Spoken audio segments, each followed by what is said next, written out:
bụrụ na iwu nwaanyị alụrụ alụ in a family, you know, alụjie ga alụjie, legitimately married in a family, then nwanne di gị ọwa ada nne di gị ọwa olu nne di gị ọwa ụmụnne di gị, especially ndị nke nwaanyị, ha bịara awagide gị anya n'ụlọ di gị, were ụra ma waa ya ntị, were ụra ma waa ya ntị.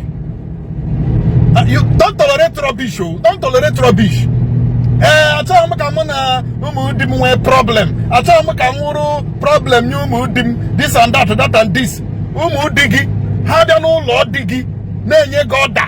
Who does that? Ndị Igbo ekenekwa m unu biko ebe nọ na-enene ebe nọ na-anụ unu biko afọ m na video nke anụ nchọrọ iweta biko achọrọ m ikwu one or two things regarding this thing because na as a man as nwoke ị kwesịrị inwe your stand in your family. Your family shouldn't be the second option. You know, nwaanyị set a standard, set a level ọ ya bụ na o nwere ihe ọ ya bụ ilu nwere ihe maka ada ama ama achọ nwoke echi afọrọ ka ụmụ nwanne gị ghara ịbịa zọwa akụ na ụba gị weta nwunye gị. O nwere nwaanyị ji ekwu ihe because a lot of men edosago their wife in a vulnerable position. A lot of men edosago their wife again in a vulnerable position, or in the sense that na o nwere ihe na-eme n'ezinụlọ, nwoke pụta obulu ihe na-eme n'ezinụlọ je na-akọlụ ndị be ha, nwaanyị pụta obulu ihe na-eme n'ezinụlọ ya bịa na-akọlụ ndị be ha. Ọ na-eme gịnị? Ezinụlọ nke nwoke je ebe nke nwaanyị, nke ndị nwaanyị na-ene ya anya, nke nwaanyị je ebe nke ndị nwoke, nke ndị nwoke ndị be ha na-ene ndị ya anya. Now you as nwoke, I'm talking about nwoke, I'm not talking about ụmụ nwaanyị because abụ nwoke. I will say this for free and I will say this ka ọ bụrụ na na-ekwu anyị na-ekwu na head somewhere. Ihe m na-agwa gị na ihe amụta ịmụta ịnụ nwaanyị, make sure that your wife command the same respect a na-enye gị na family unu. Make sure na your wife na-enye ya that maximum respect too. Onye nwa na-ebute gị na ụmụ nka mkpali anụ nwa na-aga apụtawa n'ezinụlọ. Ọ bụrụ na achọ nwoke afọrọ ịmazịa na ndị nke nwoke, especially ụmụ nwaanyị nke nwoke apụtasị akwa nwaanyị nọ ọnụbata, nwaanyị o ji emere ụdị ha, nwaanyị nọ anụbata, nwaanyị jere mgbe akụrụ ihe n'isi ya, echefula na agwụwa nke nwaanyị ejekwa be di. Eme gị ihe a na-eme nwa be onye ọzọ, eme gị ihe ahụ ị na-eme nwa onye ọzọ na be gị na be di gị, ọ ya adịghị mma. Because a lot of you apụta, most especially nke na-ewe m iwe bụ na mmadụ ya nọ be di ya bịa na-azọ ngwongwo na-emebe nwanne ya nwoke n'ugo nwaanyị nọ. Ọpụtasị apụta agala ya na ba ikwukwo n'aka mbịa mite ebe ịnọkwa be di gị, i control chabe be di gị, i put chabe ho be di gị in order. Isi na ya bịa na anụrụ nwanne gị nwoke n'ugo nwaanyị. You have to find a way to take care of his family. Bible says na in this course a man have to leave his father and mother and be joined with his wife. Ha mee gịnị? By then ha bụrụgo gịnị? Ofu. Mana ihe si na be di gị, ihe si be nna gị bịa na anụsa nwaanyị ọgụ na be di ya. Ọ ihe la na ha dị eme unu.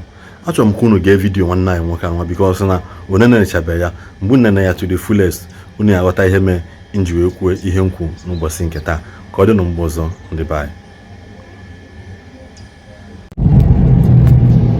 Ama m onye m na-agba okwu abata ihe m chọrọ ikwu bụ ọ bụrụ na iwu nwaanyị alụrụ alụ in a family, you know, alụjie ga alụjie, legitimately married in a family, then nwanne di gị ọwa ada nne di gị ọwa olu nne di gị ọwa ụmụnne di gị, especially ndị nke nwaanyị, ha bịara awagide gị anya n'ụlọ di gị, were ụra ma waa ya ntị, were ụra ma waa ya ntị.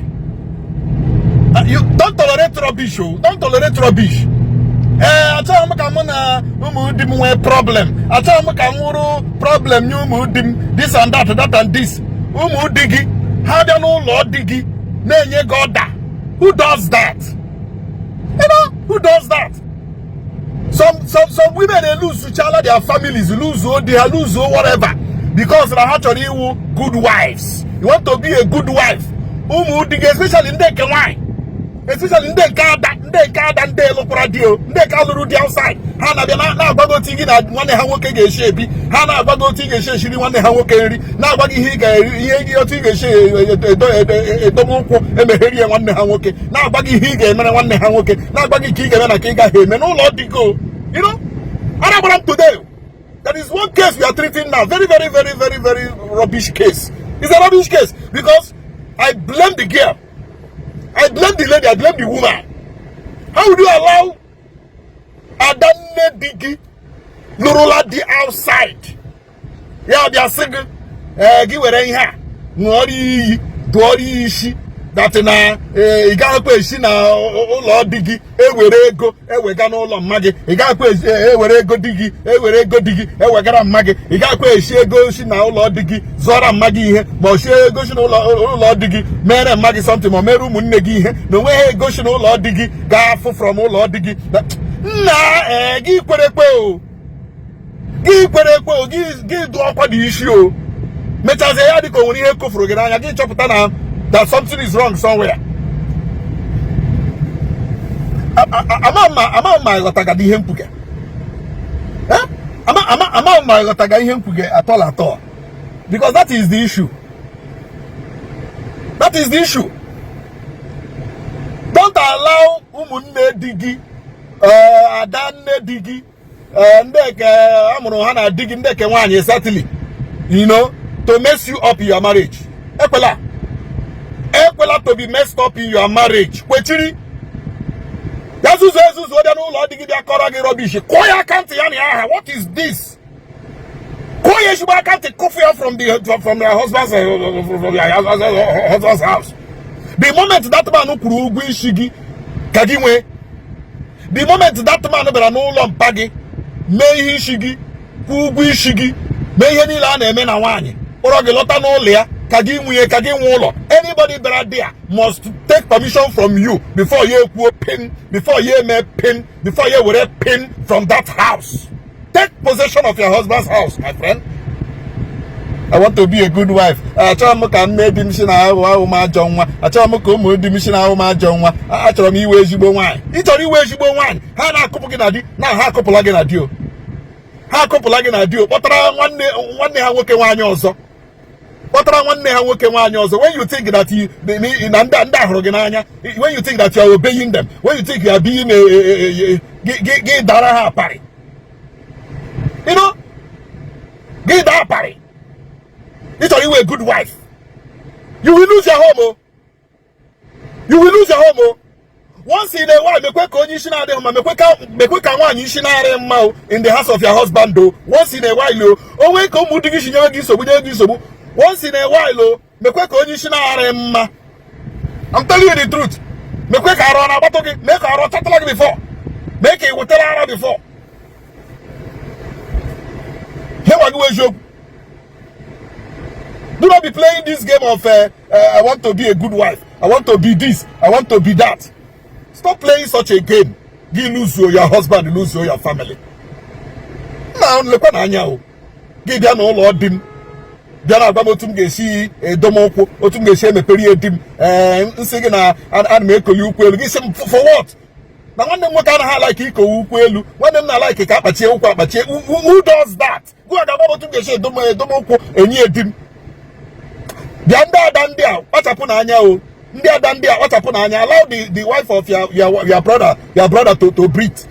Allow the wives of your brothers to breathe. Face your family. If you're a married woman and you are listening to me, especially in Ndeke, how the name you got that? Then you give permission. Now sing this, now sing that. My why auntie? Who are auntie?